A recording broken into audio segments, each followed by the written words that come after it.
مرحبا بكم أعزائي وأحبائي في القناة التربوية ماكس التعليم. اليوم غنشوفوا le discours rapporté. Bonjour et bienvenue dans ce cours. Aujourd'hui, nous allons aborder le discours rapporté.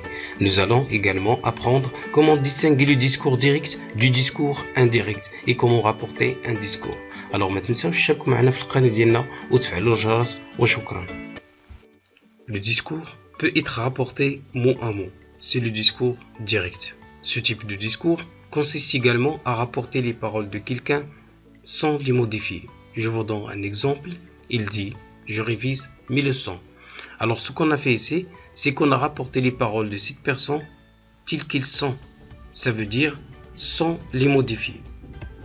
Alors ملي تنهزو الأقوال ديال بيرسون ديال شخص وتنحطوهم كما قالهم رانا سنهضروا على لو ديسكور direct.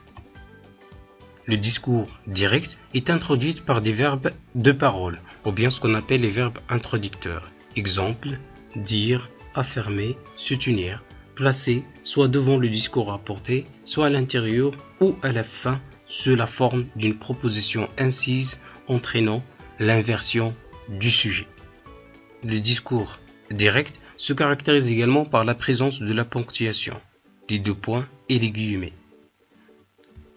Le discours peut être également rapporté en substance, plus ou moins fidèlement. C'est le discours indirect. Dans le discours indirect, les paroles rapportées sont insérées dans le discours de celui qui les rapporte. Je vous donne un exemple. Il dit qu'il révise ses leçons. Vous allez remarquer ici qu'on a rapporté les paroles de cette personne, cette fois-ci d'une manière indirecte. Ça veut dire moins fidèlement, en modifiant les paroles de cette personne. Lorsqu'on passe du discours direct au discours indirect, la ponctuation disparaît. Les pronoms personnels et les possessifs changent. Exemple, je devient il, mon devient son, le mien devient le sien, mes devient ses, etc.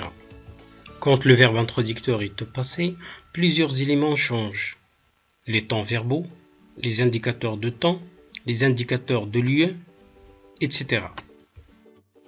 Si le verbe introducteur est au présent ou au futur, le temps du discours ne change pas. Alors, ملي تيكون le verbe introducteur au présent, كما كتلاحظوا في المثال, il dit les temps ou bien le temps du discours ne change pas. Je révise اللي كاينه في le présent غتبقى كما هي ملي انتقلنا من le discours direct au discours indirect. Pourquoi? Tout simplement parce que le verbe introducteur est au présent. علاش؟ حيت le verbe introducteur هنا في le présent. Si le verbe introducteur est au passé, ça veut dire au passé simple ou au passé composé, les temps du discours changeront de la manière suivante en passant du discours direct au discours indirect. Présent nous donne présent. Je vous donne un exemple. Il m'a dit je vais bien. Il m'a dit qu'il va bien. Présent nous donne également imparfait. Il m'a dit je vais bien. Il m'a dit qu'il allait bien. Futur nous donne conditionnel simple. Il m'a dit je téléphonerai. Il m'a dit qu'il téléphonerait. Futur antérieur nous donne conditionnel passé. Il m'a dit nous aurons terminé la chambre avant de venir. Il m'a dit qu'il aurait terminé la chambre avant de venir. Passé composé nous donne plus que parfait. Il m'a dit j'ai tout vendu. Il m'a dit qu'il avait tout vendu. Quand on passe du discours direct au discours indirect, non seulement les temps verbaux qui changent, mais aussi les indicateurs de temps ou les marqueurs de temps. Aujourd'hui devient ce jour-là. Je vous donne un exemple. Lucie pensait je vais faire les courses aujourd'hui. Lucie pensait qu'il allait faire les courses ce jour-là. Hier devient la vieille. Demain devient le lendemain. Jour prochain devient ce jour-là. Je vous donne un exemple. Elle a terminé par j'espère qu'il n'arrivera pas que mardi prochain. Il a terminé en lui disant qu'il espérait qu'il n'arriverait pas le mardi suivant. Alors, la différence entre le discours direct et le discours indirect, c'est quand on passe du discours direct au discours indirect, la ponctuation disparaît. Ça veut dire les guillemets et les deux points disparaissent. Pas de guillemets et pas de deux points.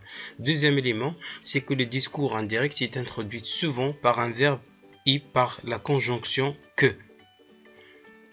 Deuxième élément ou troisième élément, c'est quand on passe du discours direct au discours indirect, c'est que les pronoms personnels changent de la manière suivante. Je devient il, ma devient ça, mon devient son et le mien devient le sien, etc. Alors merci pour votre attention.